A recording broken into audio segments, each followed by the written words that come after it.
అచ్చంపేట పట్టణంలో మాజీ శాసనసభ్యులు గువ్వల బాలరాజు గారి బర్త్డే సందర్భంగా అచ్చంపేట లింగాల చౌరస్తాలోని కటౌట్లో ఎమ్మెల్యే గారి జన్మదిన సందర్భంగా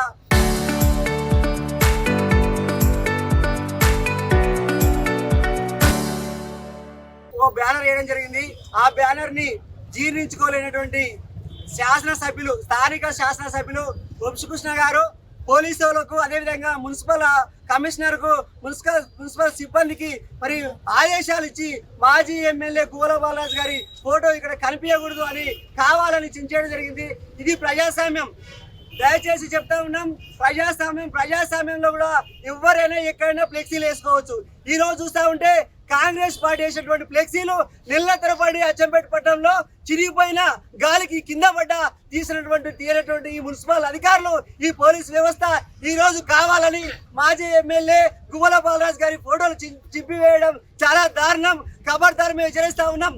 రాబోయేది 100% ఇక్కడ ఎమ్మెల్యే గువ్వల బాలరాజు గారు గెలుస్తారు. మళ్ళీ ప్రభుత్వం మాదే వస్తుంది. తప్పకుండా దీనికి శాస్త్రి తెలియజేస్తామని కూడా తెలియజేస్తుంది. నేడు అచ్చంపేట పట్టణంలో భారతీయ జనతా పార్టీ నాయకులు గువ్వల బాలరాజు గారి జన్మదిన సందర్భంగా ఏర్పాటు చేసిన ఫ్లెక్సీలను కాంగ్రెస్ పార్టీ నాయకులు, ఎమ్మెల్యే అండదాలతోని వారి సూచనల మేరకు పోలీస్ సిబ్బంది మరియు మున్సిపల్ సిబ్బంది తీస్తా ఉన్నారు.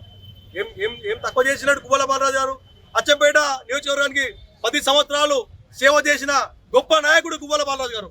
ఆ సందర్భంగా ఫ్లెక్సీ ఏర్పాటు చేసి తీస్తా ఉన్నారు. గువ్వల బాలరాజు గారి ఫ్లెక్సీ తీసినంత మాత్రాన అచ్చంపేట ప్రజల గుండెల్లో గువ్వల బాలరాజు పోడు, అచ్చంపేట ప్రజల గుండెల్లో చిరస్మరణీయంగా గువ్వల బాలరాజు గారు ఉంటారు. ఏదో చిల్లర నాయకులు చిల్లర రాజకీయాలు చేస్తా ఉన్నారు. పర్మిషన్ లేదంట. ఏమన్నా ఏ జాగిరా అచ్చంపేట అంటే? కాంగ్రెస్ పార్టీ నాయకులు పర్మిషన్లు ఇస్తే ఫ్లెక్సీలు పెట్టుకోవాలా? 100,000 రోజుల తరబడి ఈరోజు ప్రభుత్వ ఆసుపత్రుల పైన, మున్సిపల్ కార్యాలయాల పైన పార్టీల ఫ్లెక్సీలు వేస్తా ఉన్నారు కదా. దానికి లేదా పర్మిషను, దానికి లేదా అబ్జెక్షను. మేము డిమాండ్ చేస్తా ఉన్నాం. ఇదంతా అచ్చంపేట ప్రజలు గమనిస్తా ఉన్నారు. ఎప్పుడు అవకాశం వచ్చినా అచ్చంపేట ప్రజలు కాంగ్రెస్ పార్టీని పాతాళానికి తొక్కే ఈరోజు గువ్వల బాలరాజు గారిని తెచ్చుకుంటారు. ఇది మేము డిమాండ్ చేస్తా ఉన్నాం. క్షమాపణ చెప్పాలి కాంగ్రెస్ పార్టీ, లేకుంటే తగిన మూల్యం చెల్లించుకుంటుంది.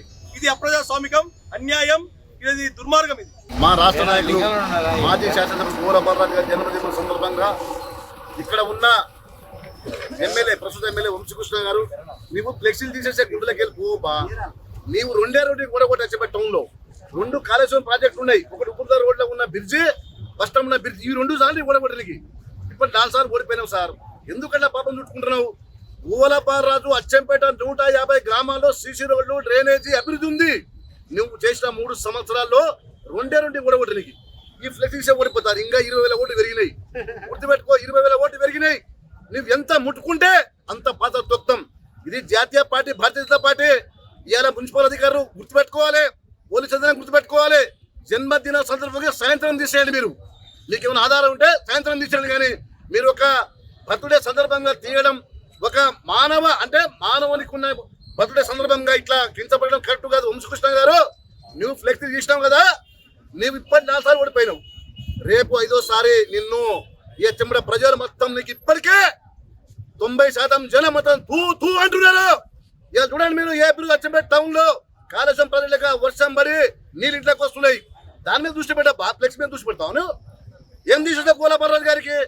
తెలంగాణ ఉద్యమం నాయకుడు ఈ ప్రాంతంలో నువ్వు అన్నావు కదా, ఈడబుట్ట అని చెప్పి. ఈడబుట్టి ఏం చేస్తున్నావు? మేము చూస్తలేమా నువ్వు చేసే అభివృద్ధి పనులు? నీ వెనుక ఉన్న చొట్టి గ్యాంగ్ మొత్తానికి రాబోయే రోజుల్లో గ్రామంలో బీజేపీ పార్టీ జెండా ఎగరేస్తాం, వంశీకృష్ణ అందు చూస్తామని చెప్పి ఈ సందర్భంగా తెలియజేస్తున్నాం. మాజీ శాసనసభ్యులు డాక్టర్ గువ్వల బాలరాజు గారి జన్మదినం సందర్భంగా ఒక ఫ్లెక్సీ కట్టడం జరిగింది. కట్టిన వెంబడే పోలీస్ సిబ్బందిని, మున్సిపల్ సిబ్బందిని ఉసుగొల్పి ఆ ఫ్లెక్సీని తీయించడం జరిగింది. నిజంగా ఎంత దారుణమైనది ఇది. ఒక ఫ్లెక్సీ కట్టుకోవడానికి కూడా ఉండదా అవకాశం? ఇంత భయం ఎందుకు? ఎవరి కోసం? భారతీయ జనతా పార్టీ అంటే అంత భయమా? ఎందుకు? ఇంతమంది పట్టణ ప్రజలు, నియోజకవర్గ ప్రజలు అందరూ గమనిస్తూనే ఉండరు. దీనికి తగిన మూల్యం చెల్లించక తప్పదు.